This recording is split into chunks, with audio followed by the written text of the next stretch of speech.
One of the sort of themes of the evolution of talking about this movement is the question of backlash, the question of men not knowing how to operate in a world in which Me Too is the predominant sort of prevailing way we think about the interactions between men and women. What do you make of that narrative, that backlash narrative? Oh, I wish we had so much more time. Because there's a couple of things. One, the thing that I say first is that men should be upset about the way they're painted, right?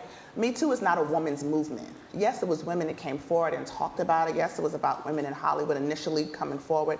But men's first role in this movement is as survivors. We don't even acknowledge men as survivors. That's to start with. The second thing is that we have to talk about, like what I've realized in the last year is people are okay when you're talking about the big scary bad guy, right? Let's talk about Harvey Weinstein and R. Kelly and let's move, like all of these people, these big boogeymen, if you will, right? And they're like, yeah, of course, get rid of them. But when we start talking about behavior, right? And we start talking about like, hey, you make me uncomfortable, good guy.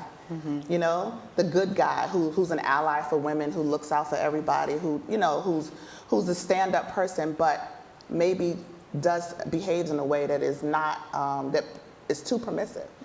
Then it's a problem. The reality is, if we want to really look towards ending sexual violence, we have to examine all of our behavior.